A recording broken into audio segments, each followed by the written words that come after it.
everybody, and welcome back to the Next Level Podcast with Dr. Leslie. I am your host, Dr. Leslie. It is so great to continue on this carnivore diet roll. I have an amazing guest today. I know, I have a guest today. It's been a couple of episodes, hasn't it? He is absolutely fascinating. You guys will find out very shortly. Daniel Magyer. Did I say it right? Close enough. Close enough. God, you don't even know how many times I practiced it and I screwed it up again. Welcome. Thank you so much. I really appreciate having me. Yeah, thank you. Thank you again. So Daniel is very fascinating to me because he is a carnivore coach and he lives in my town here in Las Vegas, which is really amazing. It's so funny because not a lot of people are doing the carnivore diet, or the lifestyle is what I like to really refer to it as, but many people are hearing about it and are very fascinated. So I literally put on my Facebook page looking for someone who coaches or is an expert in carnivore, and he was one of the people that responded, and I was like, oh, this is really fascinating because of your credentials and your experience. So you are a carnivore coach. You specialize on the nutrition side as well as the exercise side. You're an author of your book, Weight Loss Without Plateau, which is really amazing because it's about metabolism and how not to basically slow your metabolism on this diet, which is really important for me because I'm at that point where I want to make sure, as we chatted a little bit about on our phone call before this, you know, what's happening with me, and, you know, things are starting to change, and yes, I'm still like losing weight and feeling okay, but I'm not having that strength like I used to. So it's really great. You're a former bodybuilder, Mr. Minnesota 2016. You won the Central USA in bodybuilding, and he's a nutritional speaker as well, and he's going to Europe you're speaking there. Tonight at 3 a.m. Oh my God. Yeah. Here is his last stop before he goes to the plane. I love it. So yeah, this is great. You have so much experience, and you've been working with clients for how many years now with this carnivore? Carnivore 4 years, but I worked with people my whole life. And the way I got into a carnivore diet was after about 7 years of coaching, I started looking into more efficient way of doing things. Like before, during my bodybuilding career, I was just eating 6 meals a day, you know, protein powder and oatmeal for breakfast with the peanut butter, some protein shake, you know, some bananas, rice. Classic bodybuilding meals. Like that's what I did too. My baggies of chicken and peanut butter and rice and whatever else. Yeah. And after that, I noticed one of the bodybuilders, rest in peace, Phil Hernan, was talking about more efficient ways to work out. And I found H3 bar. And that's pretty much an Olympic bar with resistant bands and a platform, and you can train your full body at home. So I started looking into that. I know my dear friend John Jakewich was just coming out with that product in 2016, so I was just following, looking into it. Wasn't much into it because I just couldn't believe that resistant bands could stimulate the muscle growth the same way as the weights do, so I just observed. But along with this exercise system, there was a nutritional recommendation of carnivore diet.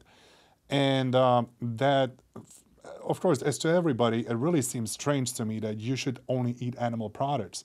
It really didn't make sense at first, but then I realized that I'm suffering from some of the side effects of defensive mechanisms of the plants because I was really bloated. And at some point I was eating 2 cups of veggies, 2 cups of broccoli, and 2 cups of green beans with each meal, which was like 4 times a day. So I ate like 8 cups of greens a day. And it got me to a point where I couldn't even stand tall without having a need to bend over or to squat down, at least for a little bit. So I ended up training my clients at the gym, squatting down. And I didn't really tell nobody that I'm having all these bloating and digestive issues.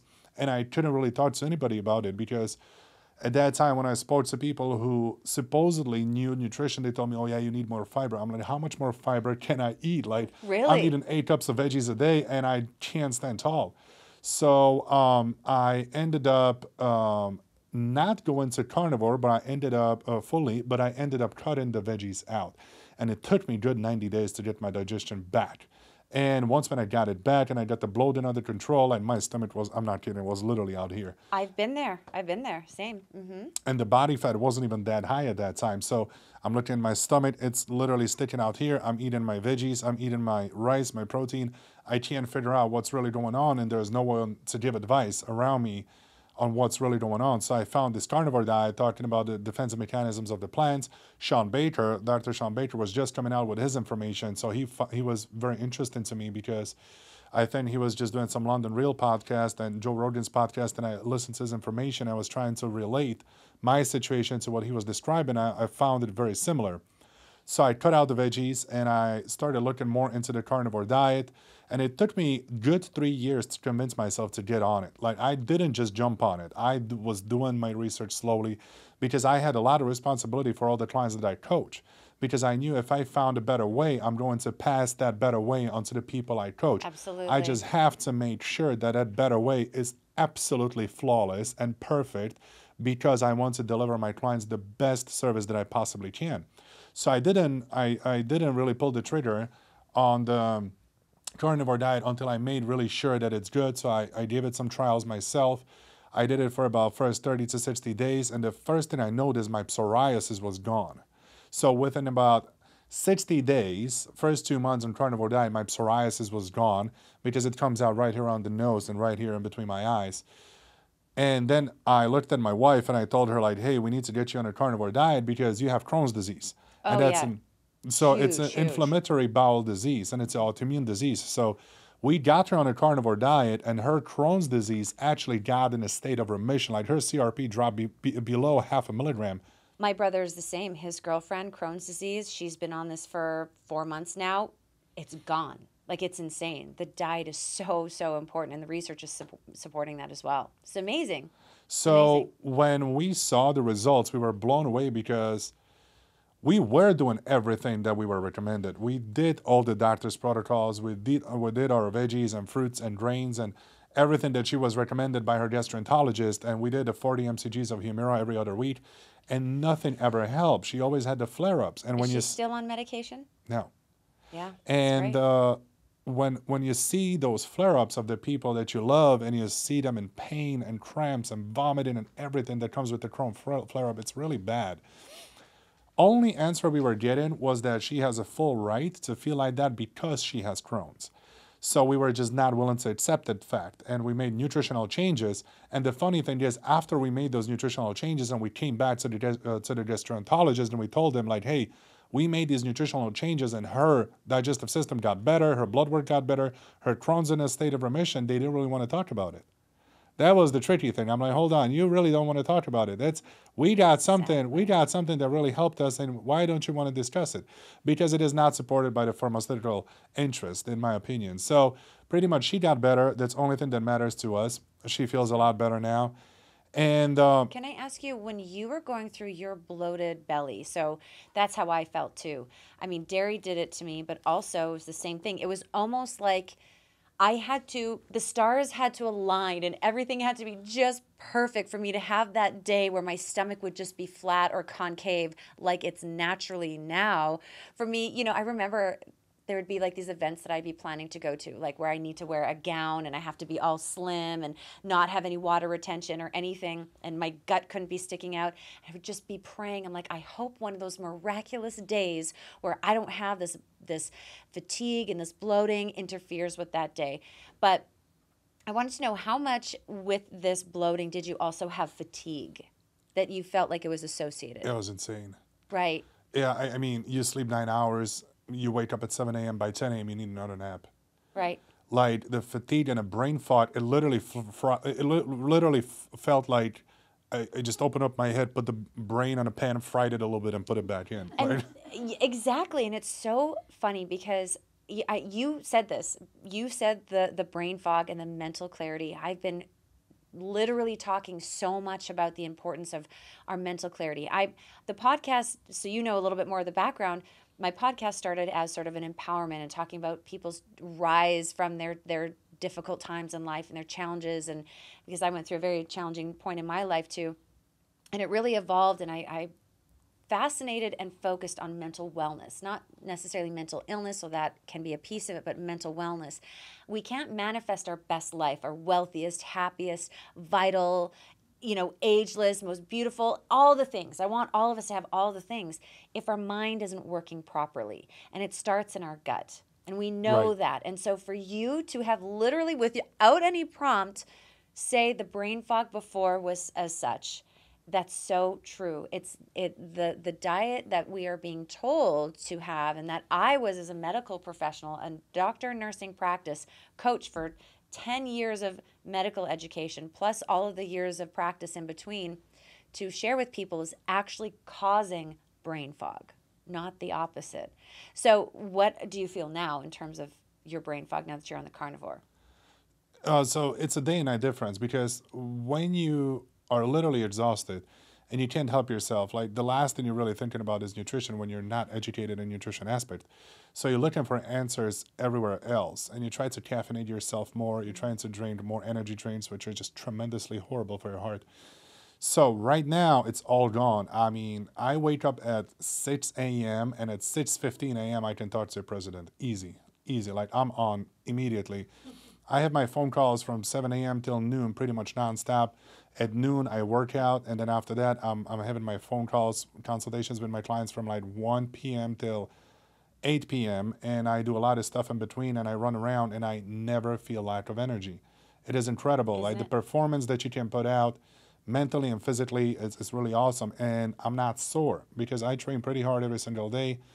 Part of it is the phenomenal system that we use for the training, but also you don't have a lot of inflammation in the body when you consume animal products only. So the difference is undescribable, and especially if you have an autoimmune disease. I would say having an autoimmune disease in this scenario will actually be a blessing because that's your measuring tool. If you have autoimmune disease, for example, I have psoriasis, if my psoriasis starts acting up, I know I've done something wrong. So that's my measurement tool. Where a healthy person who doesn't have any type of autoimmune disease, he doesn't have any symptoms to watch. So it's a little bit harder for him to see, like, okay, is my inflammation going up or down? Because if you don't have symptoms, you're probably just going to feel a little more tired. But Okay. So, what if somebody has had a lot of aches and pains before when they were on a non carnivore diet, and then they go on the carnivore and it goes away, and then it comes back a few months later? What's that? that's that symptom. So, it's So inflammation. Something is off. exactly, What yeah. would it be if it wasn't? If it wasn't that they introduced more carbs back in, what would it be? Would an electrolyte balance, not enough fats? So it's an interesting question because when you feel bad and when the inflammation is high and you reduce an inflammation, you all of a sudden just feel better. Like we talked about the mental clarity, so that improves your aches and pains. Those are gone. A lot of skeletal benefits. And your physical performance gets better too. But when the inflammation is coming back, you're getting all the aches and pains and a brain fog back. So that's pretty much your measurement tool if you're healthy and don't have autoimmune disease, that you're doing something wrong. And if you're just living at that state that you can't constantly focus and you can't put out physical performance and you can't improve in the physical performance, that's a sign that you might be running a high inflammation. So it could be lack of water or electrolytes, or maybe not enough supplements, or I mean, you could be depleted. Do you suggest?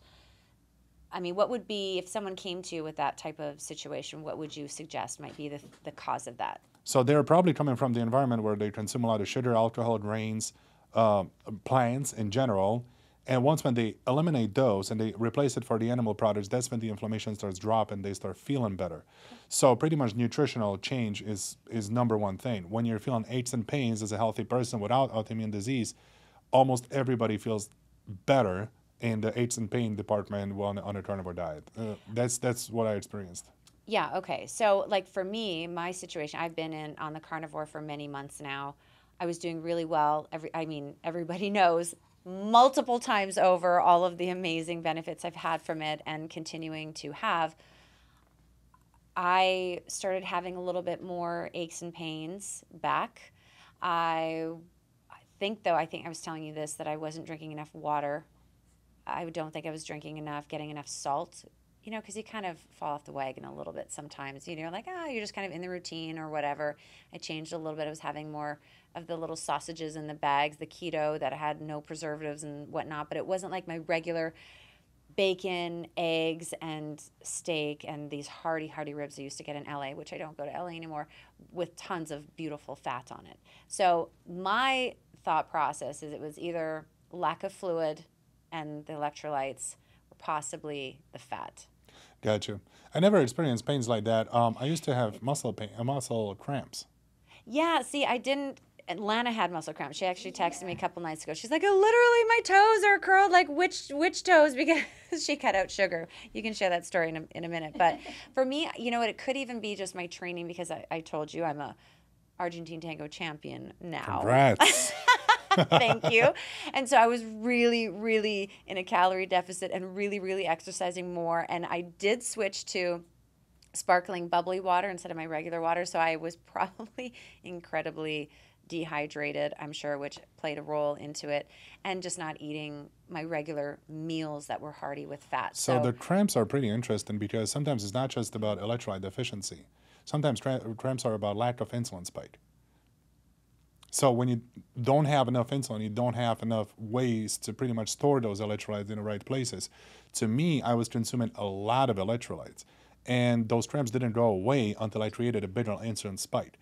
And that happened only when I was in a calorie deficit on carnivore diet. So what I did, I took a break from a calorie deficit, and I consumed more protein, a little bit less fat, because protein also stimulates the insulin response. The fat does too, just not as much as the carbohydrates. Right. I didn't want to break my diet, so I just increased the calories from protein and the fat. So that therefore enhanced the insulin spike. And I was still pushing a lot of electrolytes, and that made the cramps go away. Oh, okay. So I didn't put that together actually with the insulin and the electrolyte balance in quite the same way. I mean, I did increase my calorie intake, which had helped a little bit, but I mean, it could have been a constellation of symptoms, but I did feel like when I ended up breaking down and having a carb day, because I was in the middle of my Argentine tango competition, and I knew I wasn't eating enough. I knew for sure I was not drinking enough. I had coffee. I mean, I was nervous, right? Yeah. So you don't have an appetite when the adrenaline is pumping. And I almost passed out at the end of my pro stage performance. I was huffing and puffing. My heart was pounding. I'm like, there's something seriously fucking wrong with me right now. Like, this is not okay. I feel like I'm going to die. So that night, I ended up having a bunch of carbohydrates. I woke up the next day super strong. I also drank, a fair amount, not a ton. So I felt like it was probably either, again, the electrolyte, because I also salted the crap out of my food. The insulin helped with the salt resorption, and also having the extra calories. So it's important that we talk about these things, because I know as people get on this, they're very hardcore. I was very hardcore in the beginning. I was like you. I was like, every I was dotted, every T was crossed in my carnivore diet, how I was going to approach this. I had phenomenal results, and I was going along. And then it's like, okay, well, I got this under my belt, we can just cruise control. And then you kind of slack, and I'm like, oh, I'll pick up snacks here or whatever. And then shit goes awry. And then you're like, oh, what did I do wrong? And it's just like anyone in life, everything we get accustomed to, at least the average person, they can kind of slip if they're not in a system. You are what I call on my podcast a freak of nature, which is a very positive thing, because you're very regimented and you hold yourself to a standard to make sure that you can hold that for your clients too. So it's amazing. I'm sure you didn't have the slips like me and other people do. I did. But you did. I did. Oh, okay. I'm not perfect. Oh, well, share with me. Yeah, so everybody has a weak moment sometimes, and everybody will eat some things that are not animal-based when there is absolutely no other option, or just because the environment, let's say you're with a group of people, and to amplify the experience, you might have alcohol with them or something like that. Now, I don't do it often at all, but when the opportunity is presented and I can amplify the experience with people that I hang out with and I love, and it's a family or it's a business, I might have alcohol with them. Now, that's going to be a pretty low-carb alcohol. So tell us how you do that. If you know that you're going to go to an event, like let's say this weekend, you're going to be drinking, or you're going to be around people that you're going to want to drink with, how do you plan for that? Does what you eat that day differ? And then what do you drink? How much do you drink? And then how do you recover to balance it out to get back on the carnivore? So there's a couple of rules. You can never feel full. Don't ever get yourself stuffed, not even with the meat and fat. Ever, or just when you're drinking alcohol? Let's get to that right after this. Okay. Let's get to that right after this, because on this topic, I got a lot more to say. Okay, sure. But on that day, specifically when there's an event at 8 p.m., I'm going to keep my light feeling on stomach. Let's say you're not counting any calories and you don't want to use any apps. I'm going to maintain very light feeling on my stomach, and I'm going to eat a little bit leaner cuts of the proteins. So there's not going to be full-blown ribeye, but probably 88-12 ground beef. And I'm not going to do extra butter on it because I'm going to consume other sources of energy that I don't really want to mix it together. So I'm going to keep very light feeling on that day. I'm going to do my workout. I'm going to do my sauna. And at night, I'm going to drink some ultras, which are like 2.6 grams of carbs. Michelob Ultra, or that's like, yeah, pretty much the only brand of the beer that comes to my mind, because that's the only thing I really drink if I am amplifying the experience with the people. But when you mentioned being stuffed, there's a little bit more story to that, because you might have a genetically gifted person who is skinny their whole life. Now, we can, talk about it, is it a gift or a curse? But there's type of a people who just don't gain body fat that easy. And there's type of a people like me who gain body fat by walking the aisle down to Walmart. So I gained 4% of body fat just by looking at the pastry. I'm telling you, it's just horrible. Smelling it, and you're like, oh, what's this fat ass here that just popped up? I got a bubble on my ass just by smelling the pastries. That's me too. That's what it is. So I saw a couple of things, about carnivore, that you can pretty much eat unlimited protein and fat. Unfortunately, I just never came to the same result as everybody else who were talking about it. I was eating as much protein and fat as possible. I gained 11 pounds in 9 days, all fat, all water. And I'm like, all right, well, I can't just blast carnivore foods out here. So that's why I don't recommend stuffing yourself with the carnivore foods and animal-based foods. It's still energy, and there's still, there's still fat. Fat is going to be stored as fat. Protein now, that's a little bit different topic. It raises more thermogenesis and temperature of your body, so that doesn't store in fat, but the fat does store in fat, and excessive fat will end up resulting as an excessive adipose tissue on your body. So I really don't recommend people stuffing themselves, because majority of the people who I work with don't have that gift that they can eat unlimited amount of food and never gain fat. Actually, opposite. They can gain fat pretty easily, and reduction is a little bit harder. So even when I'm trying to maintain my weight, like for me, I'm 300 pounds. To maintain 300 pounds for me is consuming probably 2,500 calories from the protein and the fat. Really not a whole lot. I don't eat a lot of food. If I exceed that amount, and let's say I get 35 to 4,000 calories, instantly I'm getting fat. So how much do you spend on meat a month? Like, it's probably insane. You don't have to answer that. It's just a little rhetorical, but wow, I could imagine. I can, and I'll be very happy to share. So okay, it will be, let's go with the cheaper option, right? $3.99 a pound of ground beef at Costco. That's very cheap, and that's going to last a while. Also, eggs. So let's say if I eat 1 or 2 pounds of meat a day and about 10 whole eggs and half a stick of butter, we're talking, probably $13 a day. Not much. No, you not eat bad. 2 pounds of meat. That's it. 1 to 2. 1 to 2. So 1 pound it's like 16 one ounces. of those little squares, like of bison. I can down that shit like. Yeah, I measured it after it's cooked, so it's tiny bit more. But yeah, it's not going to be a whole lot of food, because, like I'm telling you, if I start pushing food, I'm going to be 350.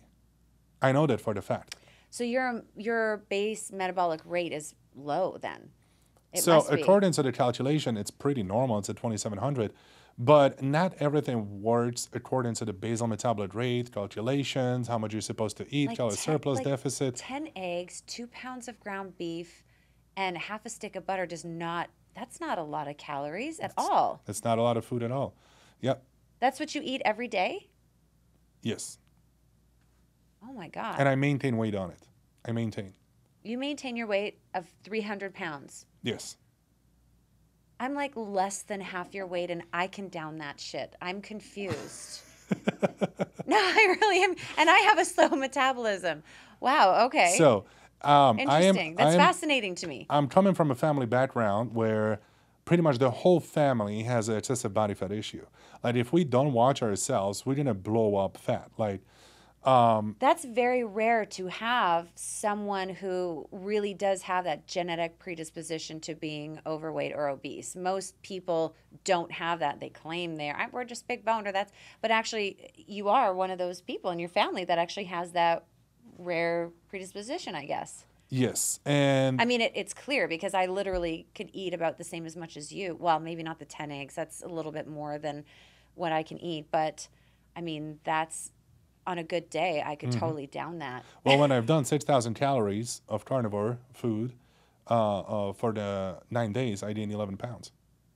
Yeah, In nine wow. days, I gained 11 pounds. A lot of it was just bloating, was a lot of water retention. I didn't feel good. I had a brain fog. I was exhausted. It was just too much to metabolize. So what I Mm, really focus on, I try to maintain really light feeling on my stomach throughout the whole day. That's where I really operate the best. I'm trying not to overwhelm my body with the nutrition, because when I start doing so, I will start blowing up with the weight, and that's not really my interest. So yeah, people usually don't believe how little food I need. right. There's a lot of other people who I could have right here, right now, who I work with as my clients. They would confirm the same thing with their bodies, but that doesn't apply to every single person. Yeah, like on the average day, I find I'll have like 4 to 6 strips of bacon and then like 2 eggs, and that'll last me for a little bit. And then I'll want to eat, oh my God, like a 12-ounce steak with a tablespoon or so of butter, and then maybe a snack in between, depending.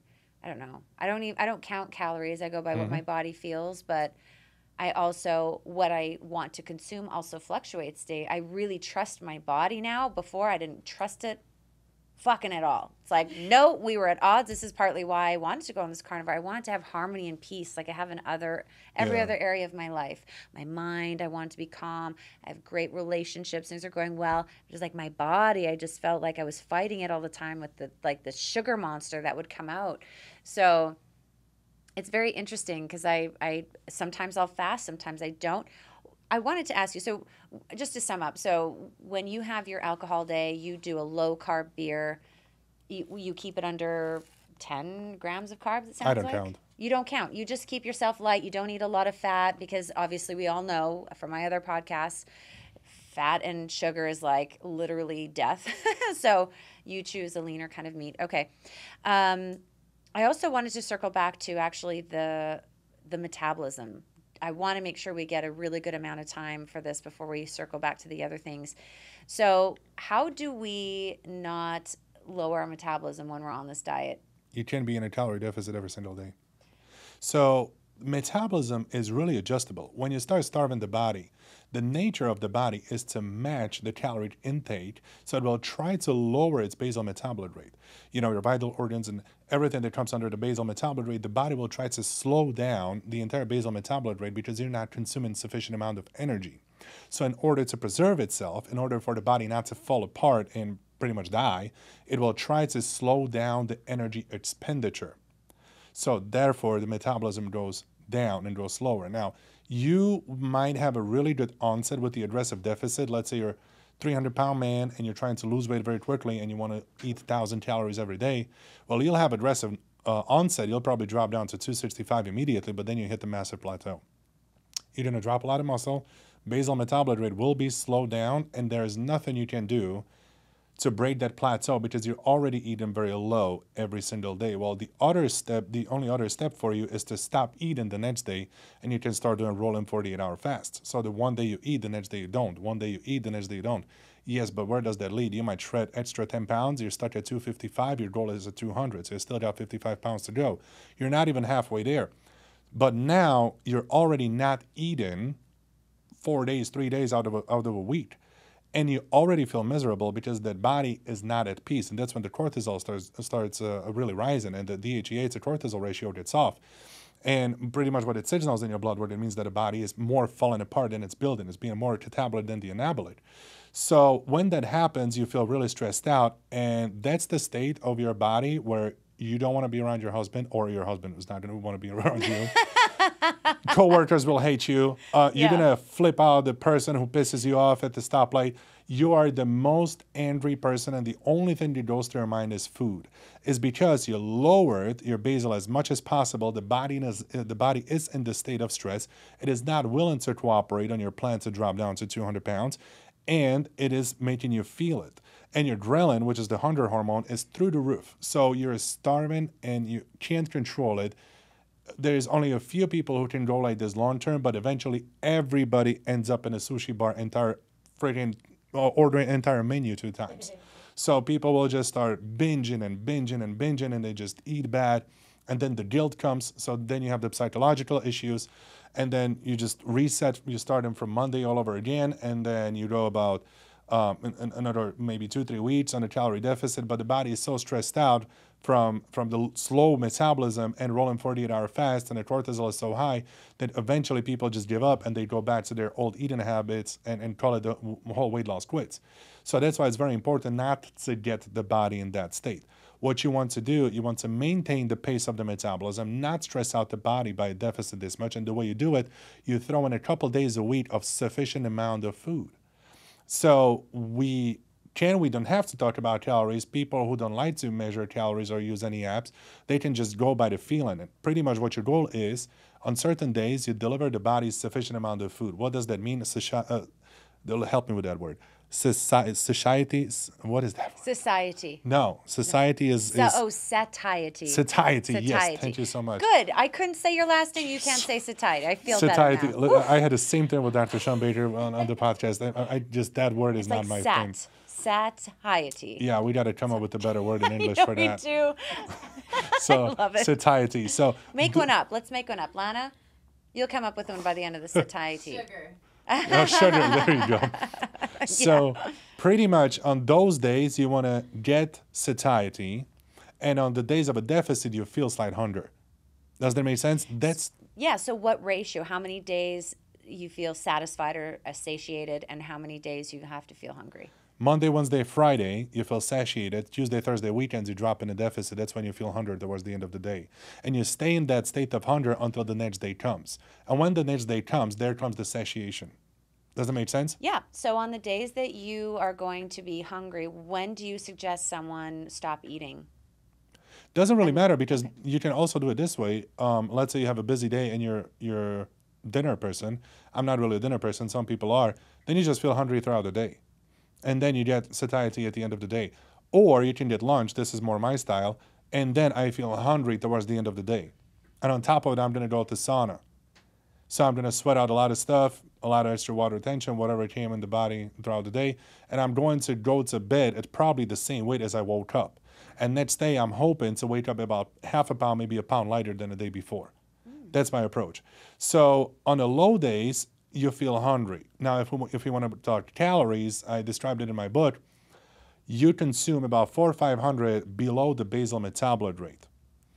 And on the satiated day, you consume calories at your active metabolism. So you drop down to a severe deficit, and on the satiation days, you go to an active metabolic rate, and the gap in between these two is the reason why you lose weight. But the beautiful thing about this is you're not facing the plateau, because now you're losing weight long run. The guy who was 300 and wants to get down to 200, now he gets down to about 280 and he starts slowing down. But you got a lot of things in your back pocket, because now 4 low days, 3 high days start slowing down. You go 5 low days, 2 high days. So Monday through Friday, you're in a state of hunger. You consume calories in your deficit. Saturday, Sunday, here comes the satiety. And that gives your body enough break to calm down, drop the stress hormones, and get your mind back on track, because you're going to start losing your mind being in deficit every single day. So you're suggesting a couple of 100 calories below your basal metabolic rate. I go very aggressive. I got some guys, or myself, even at 1,100-1,200 on low days. Because when I did bikini muscle competitions, I was following this guy, Michael Matthews or something. He was actually, his book was transformational for me. Really helped me put on a ton of muscle. It was really, really great for what I was doing at that time. And a lot of the literature kind of cross compares with this. Even what we learned in Western medicine is you want to be in nothing more than like a 25% really deficit from your total daily energy expenditure. Beyond that, you can really cause, stress in your body, and you can, get into this kind of spiral where you can slow your metabolism too much. So you're saying to go even further below that, and then on your high calorie days is only at your basal metabolic rate? Active. So that's going to be at your total daily energy expenditure. Exactly. I see. Okay, I misunderstood that. That I could see if you average it out, ends up being at a nice modest deficit where your body isn't stressed and won't shut down. Yeah, And that makes sense. this method is actually quick. That's the beauty of it. It works quick. I got guys drop in 6 months 70, 80 pounds. Women about 40 to 50 pounds. Women by nature lose weight a little bit slower than guys. But these results are tremendous. Like we had a bariatric patient who started at 550. We got her down to 320 in about 12 months. In about Wow. 1 year, we got her from 550 to 320. So she lost tremendous amount of weight just by following this method. And imagine those people don't move much because they can't. So we figured out how to drop 230 pounds in 1 year by pretty much laying on the back most of the day. Made sense? So this method Amazing. really maintains the pace of the metabolism. It all comes from practice. I coached over 1,100 people myself with tremendous success using this method. So that's why I wrote the book about it, because I truly believe this could be beneficial to other people as well. And as you mentioned, the active metabolic rate and the calorie deficit, well, the reason why the body is losing weight is that gap in between. So yeah, it averages out, but there is that something about the method, because we use intermittent fasting on the low days. And that does a lot of other benefits for the body, as spike of growth hormone, and lowers the metabolism. Lowers the inflammation, and it helps to repair your guts, give the metabolism a little break. So we eat only one meal a day on the low days. Now on the high days, you don't have to eat one meal. You could eat as many meals as you want, but there's a certain amount of food that I want my clients to eat. So they just measure it out and they split it up into a day however they want according to their schedule. I'm trying to make it as simple as possible for them, because a lot of those people are busy. They got work, they have work meetings, then after work there's family and stuff. So I really try to give as much flexibility to people so they can fit it in their day as they want and deliver the highest amount of results I possibly can. And this is the method that really worked well. That's really amazing. Wow. So, I mean, this has been so helpful for me understanding just how the metabolism in this whole carnivore is working, and I'm like, my brain is just going off on how I can apply this to me to get to my next goals.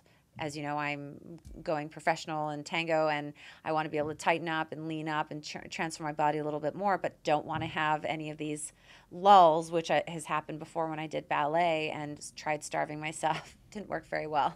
I tried throwing up a couple of times too, and that didn't work very well either. It's the worst feeling in the world. So, no, this is really fantastic. I know a lot of my listeners are going to really appreciate that. I want to talk a little bit more about any of the patient experiences they had in terms of getting off of their medications, or, because so many people believe, because society is telling us this, that eating fat is bad for you. Obviously in excess, anything in excess is bad for you, but that cholesterol doesn't cause high cholesterol, and having salt isn't going to necessarily cause all these bad problems. In fact, the opposite. We're seeing people get better and get off their medication. So share some of these stories with us about your clients that have maybe gotten off their diabetic medications, or their cholesterol problems, or their heart disease, or whatever. It's interesting that you mentioned that, because I have a special training for diabetes. When I came to America, my first job was a PCA, which is the personal care assistant, out in Minnesota. And in order for me to service my clients, I had to have a special certification diabetes, where we had, an education on different types of insulin and different types of carbohydrates, et cetera, et cetera. So I worked with a lot of diabetics before and in the presence as well. We got people off of metformin, type 2 diabetics. That's very, very common. We got A1C levels down from 11, 12 to 5.2, 5.3 in about a year, which is incredible. So you went from, pretty much a full-blown diabetic into a stable A1C. Morning glucose, we also got down from average 150, 180 to 75, 85 on carnivore diet. People who are type 1 diabetics, we got them oftentimes very little insulin throughout the day. A couple times it happened that they didn't need to use insulin that day at all. So it wasn't every single day consecutive, but we had days where they didn't have to use insulin at all because the blood sugar was so stable. So in diabetics, I found one very interesting thing. Usually when people go to their general practitioner and they tell them they're on a carnivore diet, they get a little bit of pushback, right? Oh, yes. They don't really like that, unless they're a diabetic. When a diabetic shows up with 5.2 A1C, with the CRP at 0.4 or zero point 0.5 milligrams. Some labs, they can't even detect CRP below half a milligram. So they just say it's less than half a milligram, which is unbelievable. A person with the autoimmune disease having such a low inflammation in the body, their triglycerides to HDL ratio is perfect. Like HDL is double the triglycerides. And the doctor is looking at this paperwork and they're saying, okay, well, whatever you're doing, just keep doing. So I learned that with diabetics, we're actually getting positive feedback from amazing. general practitioners because the results they're bringing to the table are undeniable. Yeah. Yeah, it's a little bit more challenging in the cardiovascular network, although there are cardiologists that have gone on record that have done it themselves and cardiovascular surgeons that are doing more and more carnivore. But it's this whole story that saturated fat and cholesterol causes cholesterol problems and arteriosclerosis and all this stuff. So I can see that being one of the last specialties to really get on the bandwagon with this. But yeah, you can't deny it in diabetes. When you eliminate the carbohydrates literally completely, it is going to have a profound, significant, and fast effect on them. So I love that so much. That's really inspiring. And it keeps people out of that whole chronic disease pool as well.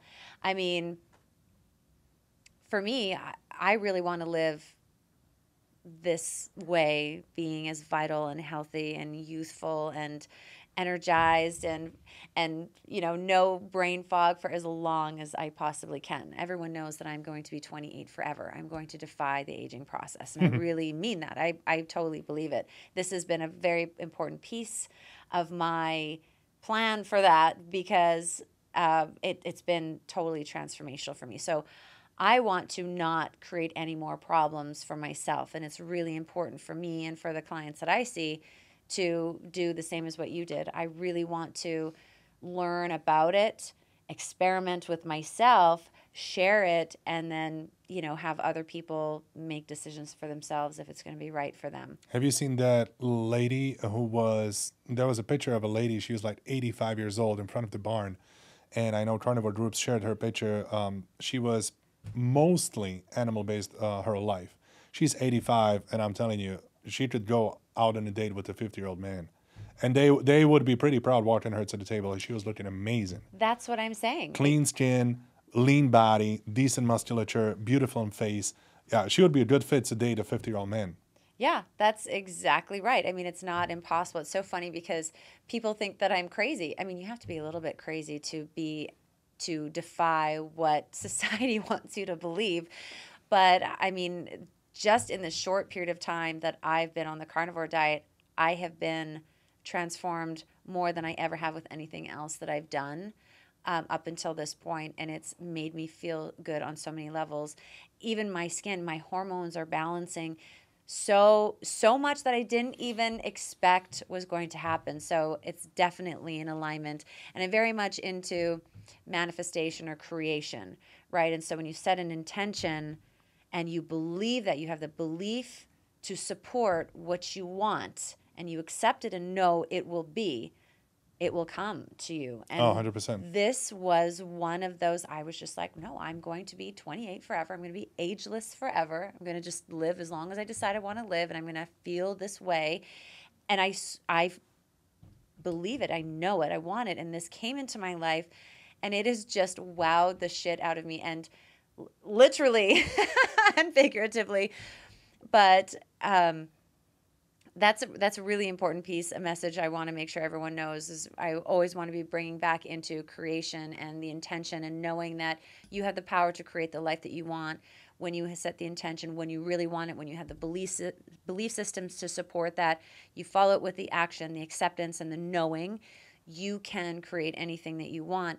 And this beautiful carnivore diet lifestyle was plopped into my life right as I was embarking on this intention that I set, and it really has shown up so much miraculous magic for me. Yeah, that's truly amazing. And you also mentioned optimizing the hormones. It's interesting that you say that because I had women coming back from the menopause to period. Oh my God, I cannot believe you just said that because I experienced it. I'm out there in the field kicking the ball with people. Like, that's literally what happens. Yeah, I had women after menopause coming back on the period. I also had That's women who have a, unbelievable. I had also women who have a very special form of the what was the medication? So you don't get pregnant. Like the birth control Birth pill? control. No, Yeah. yeah, but it's not a birth control in form of pill. It is. Plan B. No, it's not a plan B. It's some type of a procedure. They we used some ring or something like that. You're not supposed to get pregnant when people get that Is done. it the IUD where they implant the little hook? I Or probably. Okay. I'm not really sure. It's he too, doesn't know male anatomy too or female feminine for anatomy. me. No worries. But- The Nuva ring, which is a Yeah, photo. maybe it's some type of a procedure It's that is supposed to implanted? prevent you. Does, Yes, do they like it's where they the layman term is cement the tubes closed? possibly. Okay. So Anyways, that okay. that procedure has been done to multiple people that I talked to, and it is supposed to completely prevent you from getting pregnant and having your period too. Well, those women got their period Wow. after starting the carnivore diet, and that's not at all of an information. I think I had a discussion with this person about 2 days ago. So that's what happens when we're optimizing the hormones. It's fascinating because I went through an incredibly stressful period of time in my life, and my periods got really jacked up to the point where I was bleeding in the middle of my cycle. Relatively, it was supposed to be day 14. I was having periods every 14 to 21 days, totally abnormal. Enormous amount of stress, not eating well. I was very plant-based at the time, not because I was doing it for any other reason other than I was just listening to my body. I was going through a lot of wild, crazy spiritual stuff, and it was just I was listening to my body, but it was just totally messed up. Still a sugar junkie. And then as I started sort of getting my body out of that stress response and taking different types of tinctures and things to heal the metabolism, it started to equalize a little bit. It still wasn't totally regular. This is an absolutely insane process because my hormones are balancing on their own. And I was so resistant. I've had someone on my show, Dan Holtz, a very good friend of mine. He, deals with many, many celebrities. He owns Beverly Hills Rejuvenation Center. And we were talking about, what would you need me to go on for hormones and all the things. And I literally got cold feet. My body was just like, girl, I got you. We don't need to do this. There was something I've got a very, very tight communication with my body. My body and I are like really like this. And she's just like, I think we can hold out a little bit. So I had all the, prescriptions ordered at the pharmacy, and I'm like, I think I need to give this a little bit more of a shot. And I was after I had my car accident, I was T-boned by someone. I had this like breakout on my face, and it was really, hormonal. I used to have hormonal acne like here, and then that got much better. When I cycled through some hormones, so it kind of reset, and then the stress response was here. It was very different manifestation than it was strictly hormonal. So I figured it was stress from the accident didn't totally go away, but now my periods are much more regular, and this has gotten away. I've been able to manage it with just topicals. You know what? I tried spironolactone because they gave me. I started spironolactone a couple of years ago when I was training for bikini muscle competitions. I took one pill a couple of months ago just to see what would happen. It's potassium sparing, and it's a diuretic. I woke up, my blood pressure was on the floor. I could barely function. Oh my God! How low did it get? I don't even want to say. I don't even think I should be alive. Honestly, it was really bad. I drank salt water to bring it right up. Like I only took 50 milligrams. I just want to know it more now, since you said you can't. No. Okay. No, it was like, I think it was like 85 over 50. Wow. Or it was like stupid. I Dangerous. woke up and I was like, oh my God. And I don't know. I had a bunch of water next to me. I drank a bunch of water and I went down and I just like chugged salt. I think I had like a couple tablespoons. I laid on the couch and I fell asleep. I woke up and I felt much better. It was really shocking. So we cannot do that because it was for acne. I thought, I'll just take a small little dose. It wasn't a big deal. No. So I'm like, okay, definitely can't do this. I got to ride out this carnivore thing. That was the other reason why I was not going to do any of the hormone rebalancing. But so it's really one of those things that I was thinking about too for myself was because I went through all that stress, I know there are women that when they go through stressful situations, it can throw their periods off, but their hormones make them age faster and bring menopause on earlier. And I'm like, that shit is not happening to me. Since I want to be 28 until I'm 120, that means I'm going to keep having my period, and I want that, and I don't want to lose my sex drive, and I don't want to step into that space where I'm going to have all these deteriorating effects on my body and my quality of life and all of these things because of, quote, aging, which I know, I mean, people know I have unsubscribed to the aging process. I don't want to do it. I'm not going to do it, not the way other people are doing it. And this whole carnivore approach with the amount of fat and just not having all the toxins, like you said, from the fruits and vegetables and all the other things, is really supporting that process. So if women are, it'll be very fascinating actually as a study to see these women who continue to have these periods, or they have their periods again after menopause, what their long-term effects are going to be. Because this has never existed before. Yeah, they could possibly reproduce again. Who knows? Well, that's just it. I know Dr. Kiltz, I followed him at the very beginning. He talks about carnivore diet for fertility, I think for men and women. I could not. So fun fact about Dr. Leslie, I had to do IVF with my kids. So, when I've been in a committed relationship and all the things, we don't necessarily use protection, everything, we're all safe and all the things. But I'm like, I'm good. I can't get pregnant. Shoot away. But now I'm like, oh shit, I have to be careful because the nature of my infertility was I had hyperactive natural killer cells in my uterus, whatever that is. So I was told. My uterus basically ate anything that entered into it because of these hyperactive natural killer cells. I don't know. So, but now I'm thinking, and I always had to be on birth control since I was 16 because I'd have acne breakouts and all this stuff. Now that this is shifting, I'm almost like, holy shit, like I might have to be like every other woman on this planet and worry about getting pregnant. It's interesting because I had clients, actually two, and there are a couple of very, very nice people. They had a problem conceiving. And there is a very typical bodybuilding protocol that almost every bodybuilder uses, that's Clomid and HCG. Yes. And they started a program. The husband lost weight, and he was exercising. He was sticking to carnivore nutrition. Occasional cheating, fell off the track, got back on track. His wife also fixed a little bit of her eating habits, and we got him on the HCG and Clomid. That didn't happen, and 9 months later, she got on the HCG and Clomid, and then they conceived after 11 years of trying. So we fixed that within 9 months. He started carnivore, Clomid HCG. That didn't work until she fixed her eating, and she got on Clomid and HCG as well. And they conceived. And they were absolutely the happiest people ever because the bioclot was taken. Wow. Yeah, it was whether this works out or never. That's amazing. I absolutely love that story. I mean, fertility problems, like when I went through mine, it's so challenging because you see families out there that have their babies and they have their, like, the mommy and the daddy and the whole thing. And when you ache for that, it is so devastating. Like, we tried for 4 years, and I remember getting very resentful and very sad and almost like angry. And I did not like that. That's not who I am. I'm not bitter and angry. I'm not that person at all.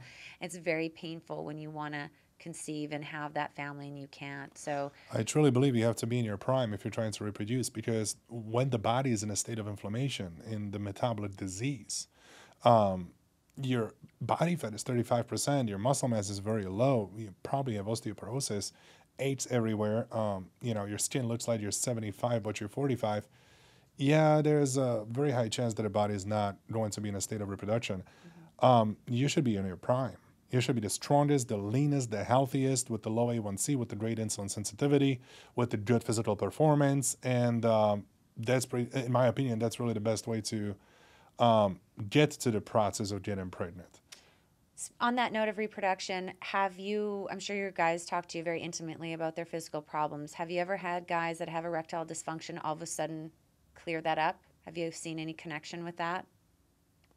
Not Maybe they with the haven't nutrition. shared, not with the Not with the nutrition, nutrition, no. but with the exercise or with the weight loss? Well, so with the exercise, weight loss, and there's going to be some hormonal replacement therapy as well. Okay. So I had a lot of people with the testosterone deficiency who start, let's say, at 150 or 200 NGs, and the reference range is somewhere between 900 and 1100. Depends what lab you go to. Some people say 1000, some people say 900.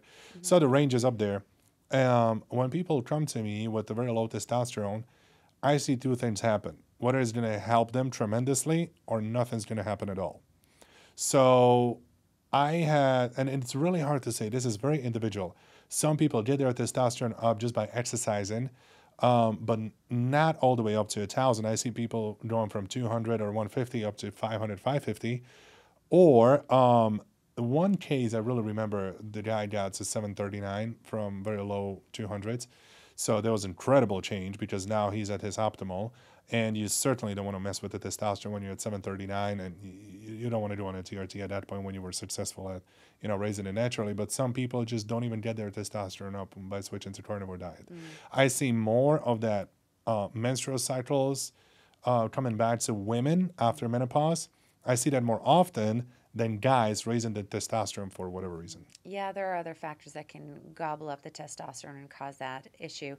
Last thing before we go, what are your thoughts about taking any supplements or minerals on the carnivore diet?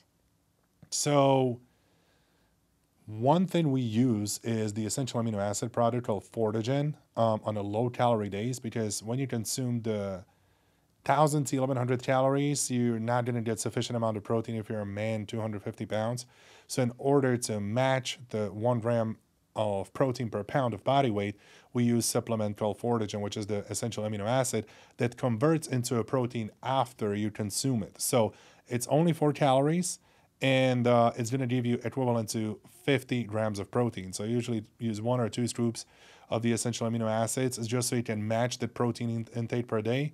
Other than that, really, we don't take any supplements. Okay. And there's only on low calorie days, because on high calorie days, you're getting sufficient amount of protein from food.